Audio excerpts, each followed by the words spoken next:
We all know that the schedule for states reopening is very fluid. Since a big part of our business concerns trade shows, it's understandable that there are a lot of questions surrounding KBIS, which is scheduled for February 9th to 11th in Orlando. We don't have all the answers, but we are proud to say that we are teamed with the best partners in the business, our panel today. In a few moments, we'll have a transparent conversation about some of the behind-the-scenes planning, precautions, adjustments, and contingencies in play as we discuss the future of trade shows and events. Now, there's a lot of time between today and February, 9 months actually, and no one has a crystal ball. So please understand that today's session is to share what our team of experts has been working on. As with our lives in COVID, all of this will evolve as we move closer to February and KBIS 2021. And we want you to know that we are collaborating closely with the International Builder Show.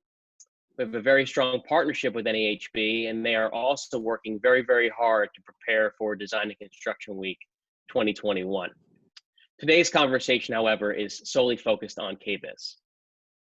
We want to emphasize that all the options for optimizing the health and safety of our exhibitors and attendees and maximizing the live event experience is our focus. Our panelists will be producing or hosting shows and events well before KBIS 2021, which is tremendously valuable for the NKBA as they learn firsthand from those experiences. We won't have every answer today, but we are here to listen, and we want you to know that the NKBA and our partners are making additional investments to support and enhance KBIS 2021. This week's guests are Brian Pagel, Executive Vice President of our longtime partner Emerald, which produces KBIS on behalf of the NKBA. They produce over 140 events in North America. Bob Priest-Heck, the CEO of Freeman, the world's leading live event and brand experience company.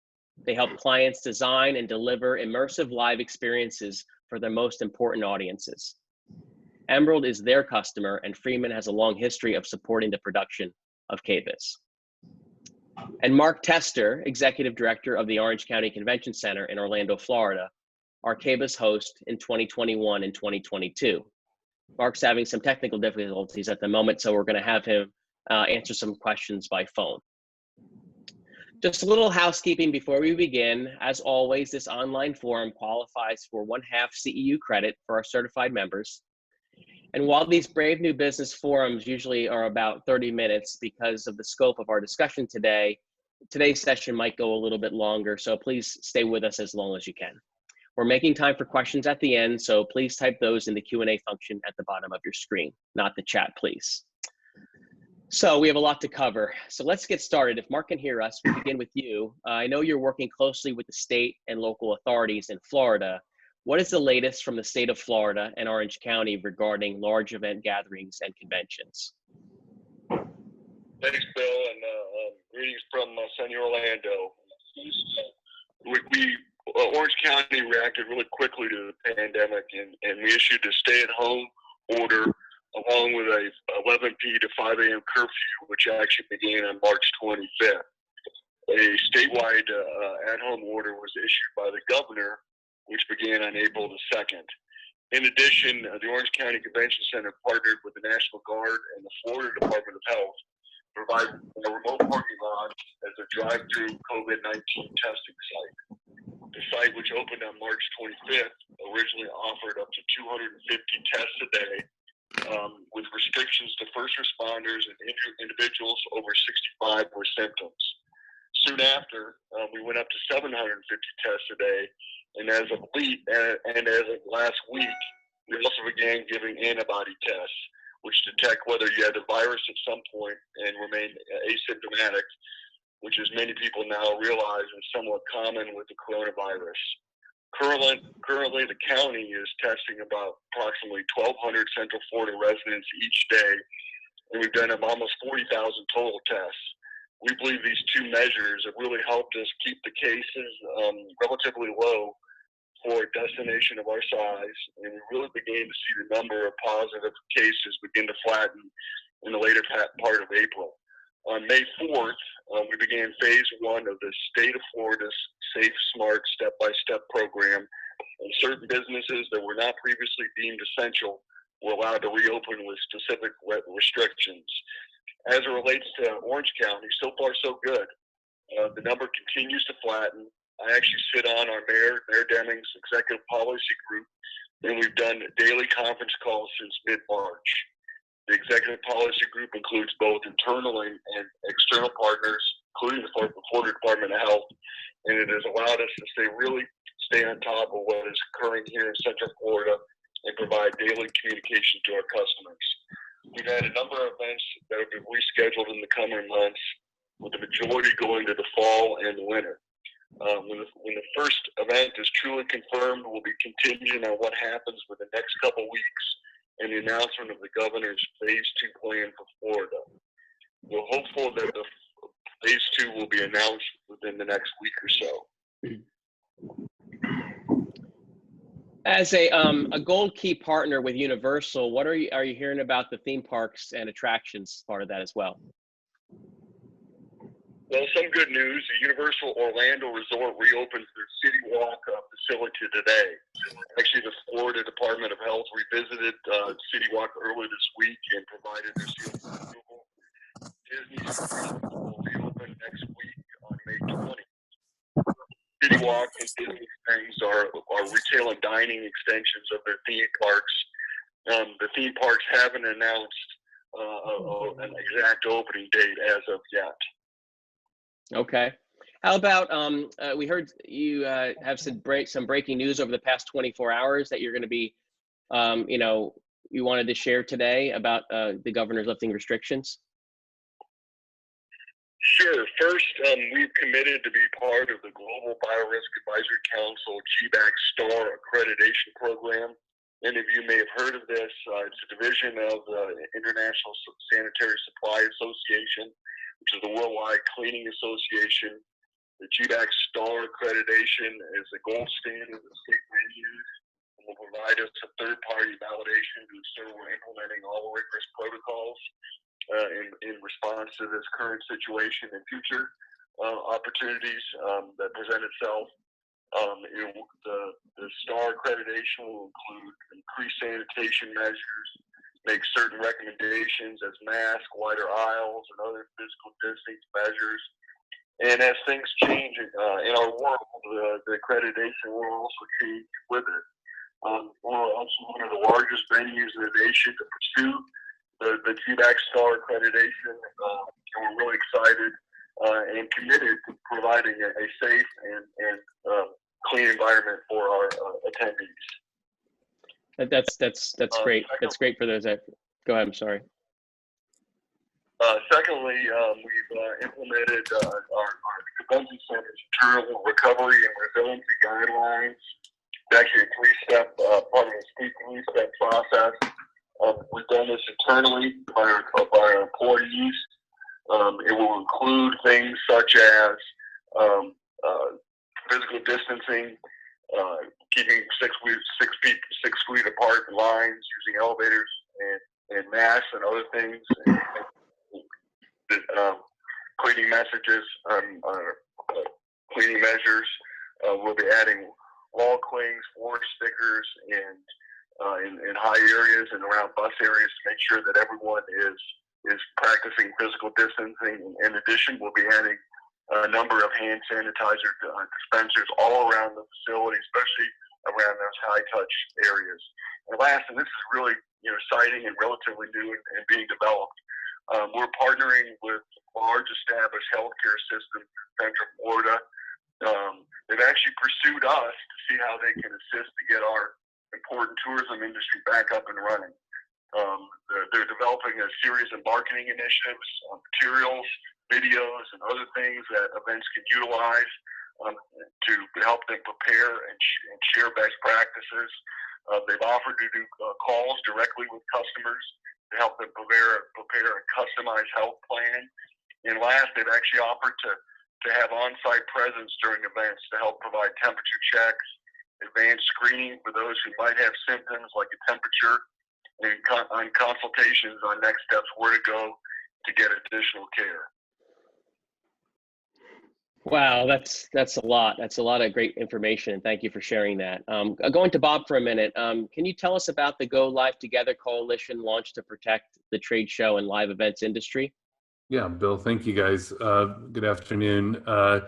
We launched a coalition a few weeks ago called Go Live Together, and the coalition began with about 84 member companies that were all really focused on how do we create a safe environment for events. And the membership has already grown to about 2,000 representative businesses, and we've got every aspect of the business covered. So basically every type of company that supports events. And we're really bound together by this belief that the world cannot really replace the value proposition of live events, and that events are really critical. But we want to make sure first and foremost that everything we do around events and trade shows is safe, and that once the stay-at-home orders are lifted in states and localities, that we follow some really stringent safety guidelines, and we adhere to the best medically backed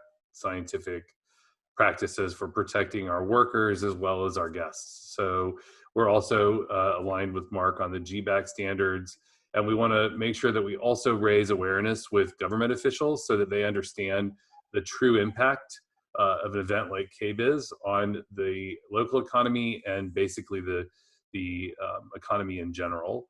And then lastly, we've been seeking support with legislation to help rebuild the industry in ways that serve to accelerate the economy by offering incentives to companies and attendees who are participating in events. It's great. Obviously, there are concerns with concerts and sporting events. Being a big sports fan myself, it's just you start to imagine how does this happen going forward.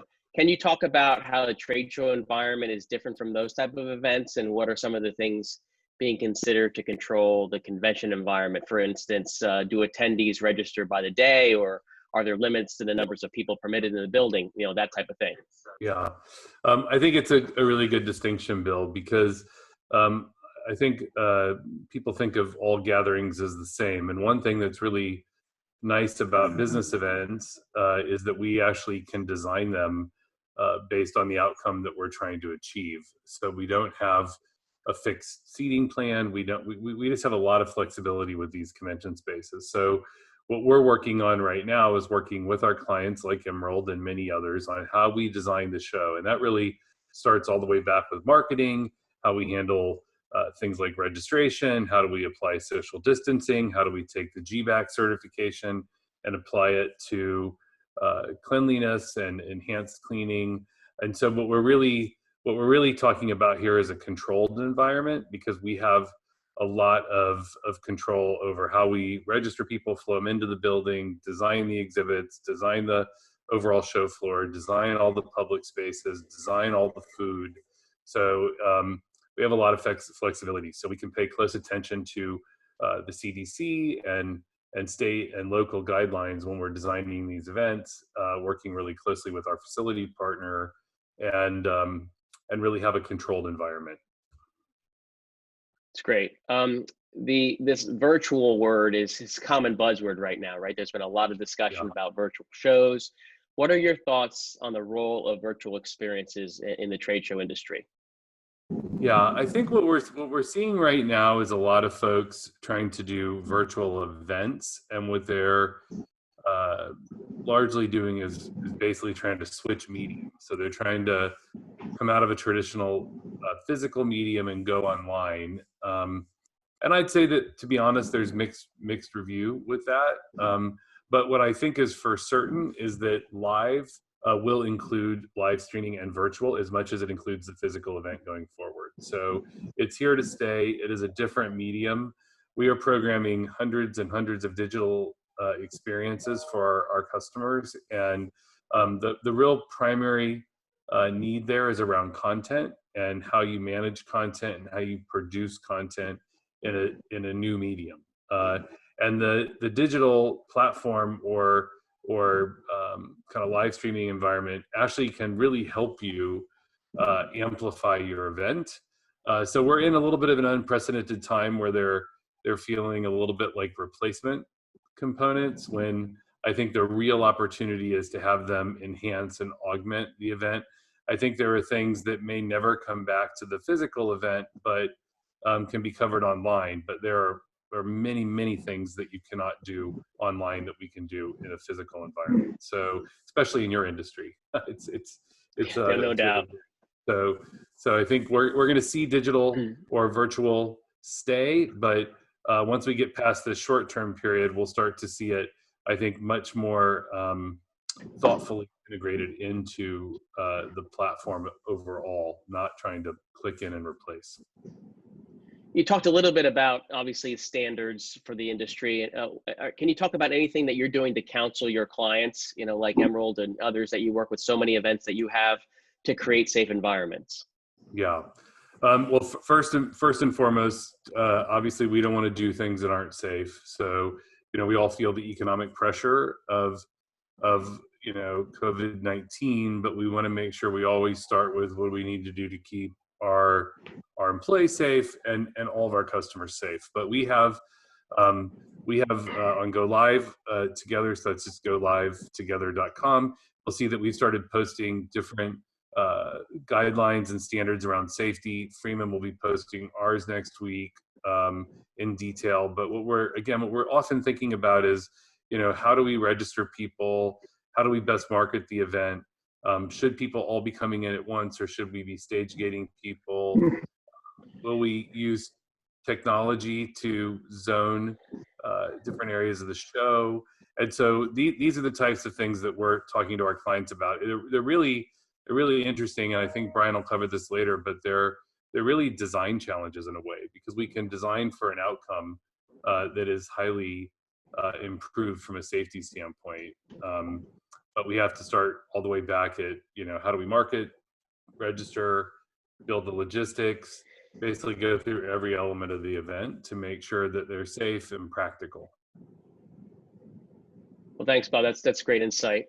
Brian, Emerald is, as some may not know, one of the largest trade show producers in the U.S., connecting nearly 2 million people across more than 140 shows and events. And we've been proud to partner with you and the Emerald team for many, many years.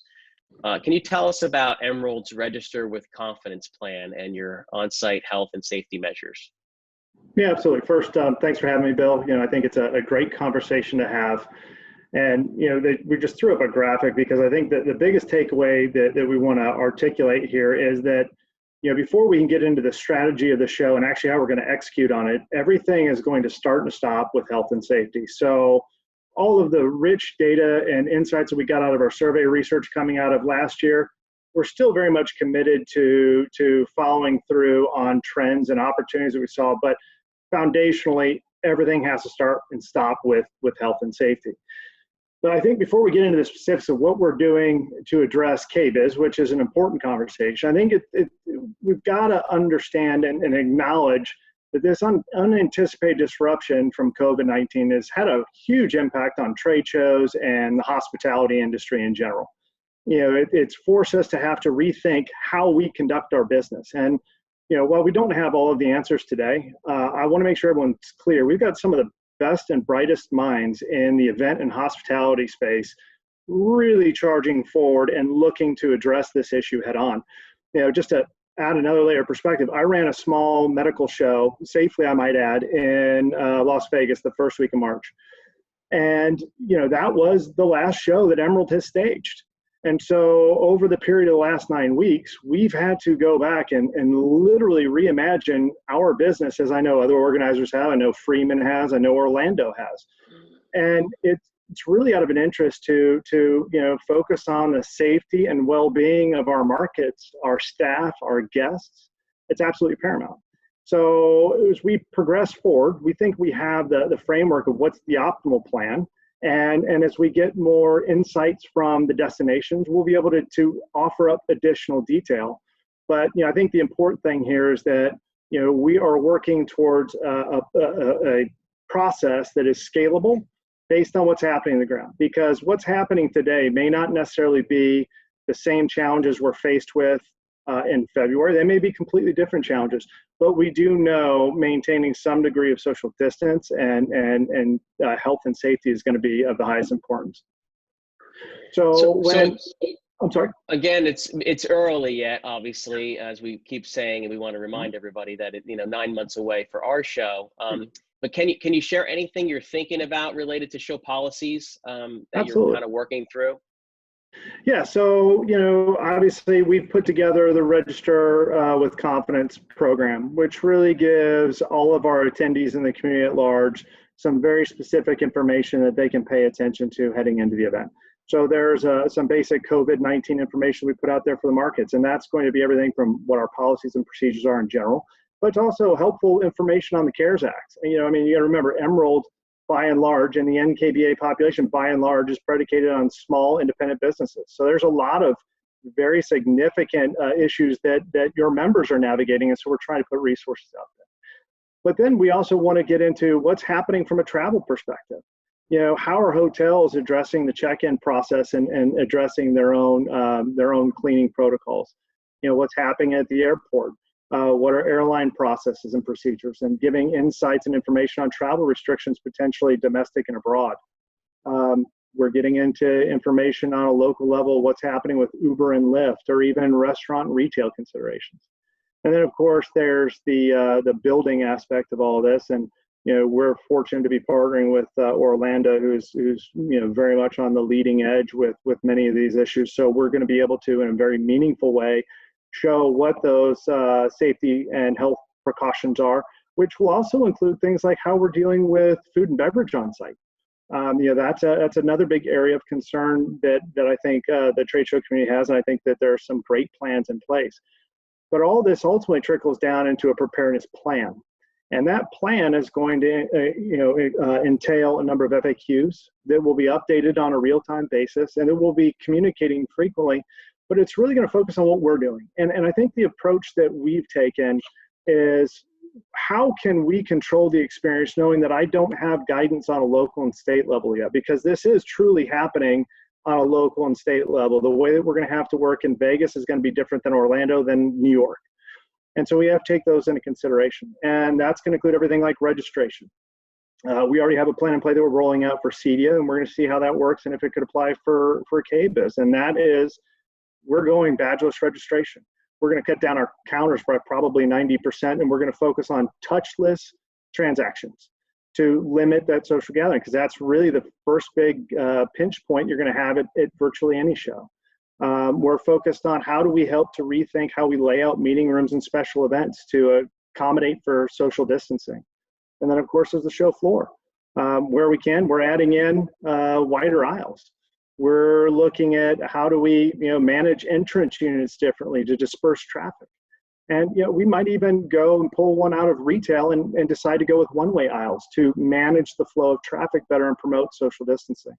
And then there are other items that we still continue to work through, like transportation, ensuring that the buses that take our attendees to the convention center from the hotels, what is their cleaning protocol, and how do we ensure that safety? And then I know the big question that a lot of our exhibitors are on this call is what kind of guidelines and guidance can we give them in terms of trying to help to address this? Because it's not just the building or Freeman or show management, but to a large degree, our exhibitors are going to have to be a part of rethinking how we engage those attendees. And to what degree do you have a dedicated entrance or exit point? Who's managing those? How are you looking at it potentially as an opportunity to create a curated experience for your guests? And so it's really just taking a step back and, again, thinking of it from a common sense approach. And then we're actively looking at masks, for example. To what degree can we help to add that additional layer of safety and security for our audience? And so this is all moving quickly, but the one thing that's important relative to KBIS is that KBIS is going to benefit from a lot of shows from an Emerald perspective that will happen prior to February. And I think we're going to learn a lot along the way, and we'll be able to continue to enhance and evolve those protocols to make sure that we have the safest possible environment. It's one of those things that we're going to still solicit feedback. We're talking to our partners, but I'm very confident we're going to get there. I think one of the biggest things NKBA benefits from is the partners like you and Bob and Mark here that are staging a lot of events, before we get to February. So we look forward to learning and along with you and understanding how KBIS will benefit from that. So thank you for talking about those things. Bob talked a little bit about the potential for virtual enhancement in the trade show environment. What are you thinking about with some virtual options to support our live event at KBIS? Absolutely. Well, and I think Bob has hit this spot on. Really, a virtual event is going to be a companion to the physical event. It's by no means a substitute. I really like to equate it to, you want to go see your one of your favorite bands in concert. That live experience is going to be radically different than watching them on TV or on YouTube or whatever. Because it brings in emotions, it brings in feelings, it brings in connections, and those shared emotions are a big part of what make that live experience so unique. So I think, the live or the digital events are here to stay, but I look at it as how does it augment and enhance the physical event. There will be live components within that, but there will also be some non-live components. And really the opportunity there is how do we expand that experience for buyer and seller to engage in different, unique ways? How do we help brands that are investing a significant amount of money to use that platform, give them an opportunity to expand that investment, bring product to market, and engage with the audience? And then from an attendance perspective, and all of us that have been in the show business long enough know, you get calls continually after the show saying, hey, I saw a product. Can you help me find it? And they can't remember who it was around, the name of the company or anything like that. So it's literally looking for a needle in a haystack. And this is just yet another resource that we're putting out there for our audience to try and seek out products and services that are important to them. So I look at it as enhancing the event, not necessarily taking the place of it. It's just another tool. You talked, one last question, and I'll go back to Mark for a minute, but you talked about hotels a little bit as far as working with them. I know that's the first thing we as attendees or even event producers do is, you book your room for your hotel and you start looking at that as the thing you need to do in advance. So does Emerald have any, is negotiating with hotels as far as contingency plans, things like that we want to share at this point? Absolutely. So, Emerald, we partner with OnPeak, and together, I think at one point we were 4 million room nights a year is what in aggregate we do. We work very well with all the major hotel chains and our partners specifically in Orlando. And, there are other Emerald events that go there. We do have policies in place where there's a set anywhere between a 48 and 72 hour cancellation with no penalty. So the fear of I'm going to get hit with so many room nights or a cancellation fee shouldn't be there. We really want to have people go ahead and move forward as they would. And let's continue to see the evolution of what's happening on the ground. And you have plenty of time to make educated, informed decisions. Thanks, Brian. So again, Mark's with us, Executive Director of the Orange County Convention Center, and I think he's on video again with us. So thanks, Mark. Glad you got that worked out. Regarding the common areas of the convention center, what steps are being taken to ensure health, safety, social distancing, and food service, concessions, things like that? Okay, thank you. Sorry about my technical difficulties. As it relates to the common areas, a lot of it is coming in the evening when we're doing our pre-cleaning and part of our GBAC accreditation. We were actually partnering with a local Orlando-based company called Violent Defense, and we've purchased machines that actually clean areas with UVI lights.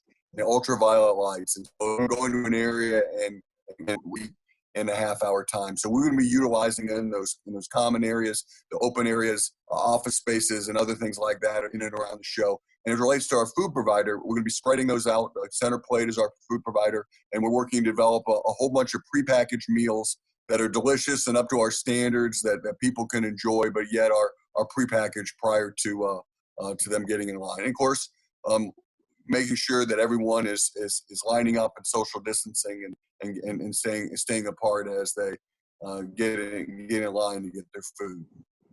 Speaking of lining up, one last question before I think we'll go to the Q&A to see what we can ask there from our audience about the bus lines. How are you dealing with that or planning for that? Well, luckily we have a huge campus, and so we really have a large area sure the buses spread out and stay apart. Great. Leanne, can you check the Q&A and see, I see there's over 100 questions in there, so I know you have to work through quite a few. Can you give us a couple questions for the panel? Yes, I can. A couple questions for Brian Pagel. Will you be considering wider aisles through floor show to reduce congestion, larger product booths so we can be more spread out when we are visiting manufacturer booths? Can you speak to that? Yeah, so we're doing everything we can to impact wider aisles wherever and whenever possible. In some cases, it's a little bit more difficult than others, which is why we're also considering one-way aisles as a possible solution. But everything that we're doing, and I think this is the important thing that comes out of this, and I'm sure that Mark and Bob would agree, there is one part science, and then there's one part just, kind of common sense and being thoughtful in how we approach these problems. Everything we're going to do is going to be directed towards trying to eliminate those unnecessary gatherings or congestion points. And so at this point, everything's on the table. And again, I think it goes back to the fact that KBIS is going to benefit from a number of shows before us, and even things that we're learning already coming out of the auto show in China last week. They implemented a number of new things that we're keeping an eye on to see how that might work for us. Next question, will there be any specific guidelines, specific guidelines for exhibitors as they are designing their booths and building their booths? So this is where there's still a little bit of the unknown, and just we're learning a lot as we go. But as these destinations open up and business is open again, I think we're going to get further clarification on any kind of changes that we might be required to look at. Now, that doesn't mean that exhibitors can't start taking an approach now to how they would want to work those experiences. And again, I think if you look at it just on a common sense approach, where are you going to have a singular point of entry? Where are you going to have a singular point of exit? And how do you turn this challenge into an opportunity to create a more unique and deeper experience with your customers? You may not be able to have the volume that you had before, but we're actively looking at how can we give exhibitors tools to manage scheduling so that you can try to minimize the opportunity where you're going to have large masses just show up. So there's a lot of this we're going to have to do in partnership. And as we get more of that clarity, we're certainly going to be passing it along because we know many of our exhibitors are currently working to design spaces. But then again, I would imagine most of the major exhibit houses, as well as Freeman, can also add some counsel in terms of how to rethink that experience, not necessarily having to rebuild a new display. Okay, question for Bob. How is Freeman addressing the issues of handling through the labor force? As an exhibitor, I'm concerned by the number of people touching my exhibits before staff arrives. What is Freeman doing to address cleaning? Okay, so we are, again, working closely with the facility, and we have also adopted the GBAC certification standards, and we have very detailed procedures as it relates to how materials are handled and how our employees are handled. And we are trying to learn a lot from our business in China. So obviously we have operations all around the world, and so we've seen the business start back in China, and we're watching all of the procedures and protocols that we're using in APAC as we look at the U.S. business re-emerging. We're also looking at how Disney is handling the reopening of Disney in Shanghai. And so we're going through the certification process with GBAC right now, and we'll be working with both the facility and Emerald to understand exactly what requirements we may have around materials, and we'll publish those on freeman.com and then of course through Emerald. So I don't know that I can give you specific actions, but what I can tell you is that all of that is being reviewed, and it's a pretty dense policy document. Okay, another question for Brian. Yeah. Brian, what other expos should we look at when it comes to the adapted KBIS experience? And I believe what they're asking is what other shows are happening before KBIS that people can keep an eye on? Yeah, so there's a lot of little events that are taking off, and again, it's all a lot of it's going to be market based. I think some venues are going to open up quicker than others, and some of the restrictions will be different than others. Virtually everywhere across the country has mass gatherings limited to about 10, so everyone's on a level playing field. But when I think about it, I think New York is going to be much harder to get up to speed, and will lag destinations like Orlando and Las Vegas, for example. In terms of events I'm paying attention to, and this is just a selfish little thing from my vantage point, I'm paying a lot of attention to what we're trying to do around CEDIA in September in Denver. I think we're learning a lot in the very early phases of how to approach these issues. But then in advance of KBIS, you've got CES is going to be a large event, and all of the event organizers to keep in contact. We've got a large ASD event in Las Vegas scheduled for later on this year. And then, there's another one, Outdoor Retailer, which is another Emerald event that'll take place in Denver. So, we're learning from one another along the way. And the thing that I really appreciate about the trade show community, it's a very tight-knit group. And we have a couple wonderful associations, one being CISO and the other one being IEEE. And both have really helped to create a platform where we can engage with our peers and work through these issues. And I can't stress enough, there are just a number of very, very bright people working hard and fast to help create what that best practice is going to be. And I have no doubt that working with partners like Orlando and Freeman, that we're going to get there, because we're not, as people, we're not wired to be living in isolation. These events mean so much, and these shared experiences you have with your peers are so impactful. So it's our goal to make sure that we can create a safe environment where our communities can still do that, because it's just an important way for the market to set the tone for the year and frankly continue forward. Okay, Brian, you're popular today. A lot of the questions are still directed towards you. Did you say that it will be a badgeless show? How does that work for security as well as badge scanning on site? Yeah, so for anyone that's gone to a Live Nation event or concerts, football games, you have the opportunity to use your phone to download your registration, and that registration can be housed in your Apple Wallet or the equivalent on an Android device. It has a simple QR code, has all the same basic information that a printed badge would have.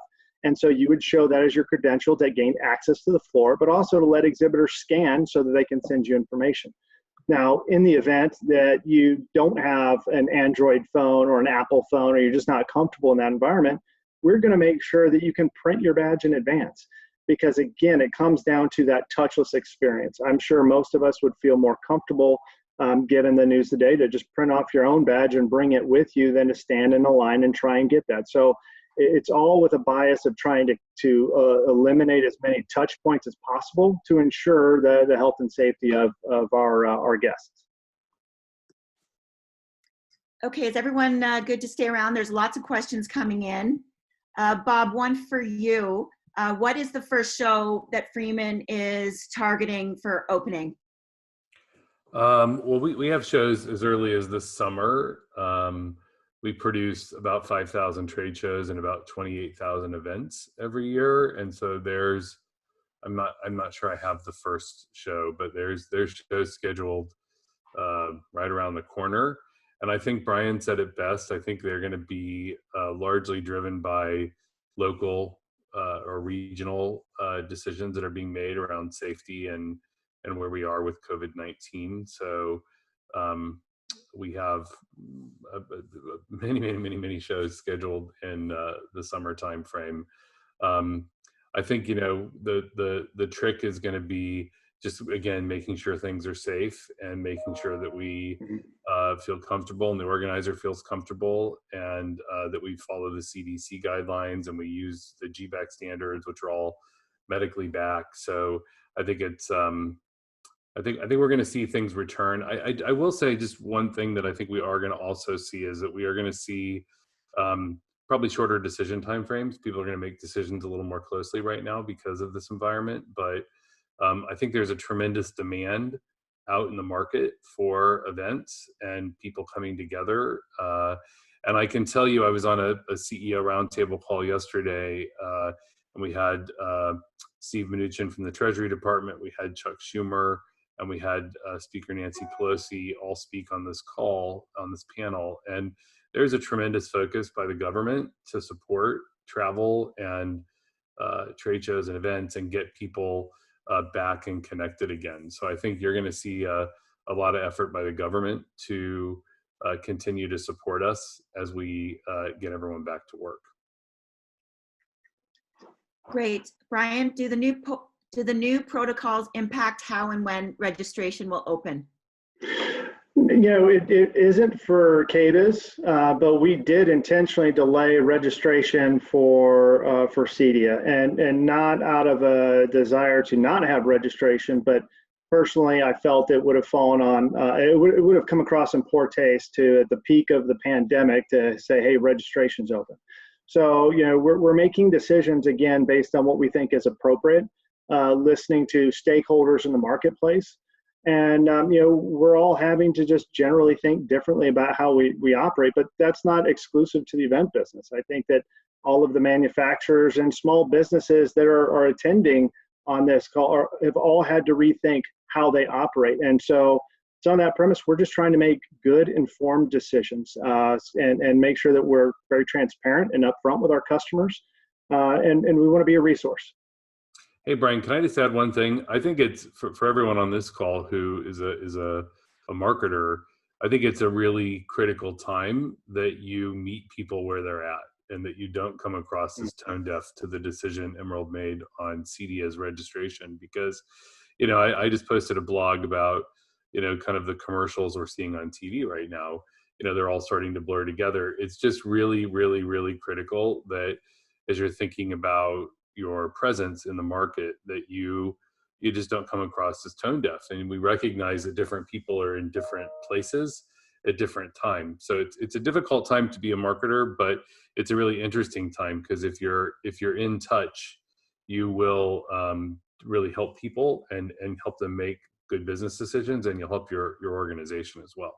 Yeah, I think, Bob, that is a fantastic comment. I appreciate you bringing it up, because again, there's such a wide range of where people are today, and nobody wants to be inconsiderate of any of that, because even in our own selves as a business that we're responsible for, we have our own personal feelings about the grocery store right now. So I know Paula Kennedy just made a comment on that in the Q&A. I mean, the reality is we're being uber respectful. Really, the point of this session today is, again, not to have all the answers, but to show our community how much we care for them, and how many smart people and smart organizations like Orange County, like Freeman, like Emerald, that are working so hard on this. And again, it's not all about KBIS for you all. You have a lot of other things happening, and we're just very, very blessed to have the benefit of working with partners like you that will learn and continue to grow over these next 9 months before KBIS happens. So Leanne, we have time for any more questions? Yes, let's do one more. Brian, again, have you considered a by appointment only blocked time frame concept set aside for exhibitors and those attendees who wish to maintain as much distance from the masses? Yeah, we're looking at everything, and one of the challenges we're all faced with is volume of people and how to go ahead and execute on these things in a meaningful way. I think we're going to have further guidance as we get direction from the local municipalities on what kind of restrictions we'll have, and in turn how we need to further adapt our model. And then we've got internal groups at Emerald talking about these various issues, because there is not one size fits all. We very well may and at some point determine that the best path forward is schedule or registration by day. We're not opposed to anything at this point. What, again, we're really focused on doing is making common sense decisions that really have a strong bias for social distancing and the health and well-being of our guests. And so long as it does that, I'm confident that we'll be able to produce safe events for these markets. And that's really been the focal point. So there's nothing is off the table at this point, and that's certainly something that we may explore. Great comments, Brian. Thank you. I want to thank all of our guests for their insights and sharing some behind the scenes planning for our very important kitchen and bath industry show. And because this is a fluid situation, I'm sure we'll reconnect in the coming weeks for further updates.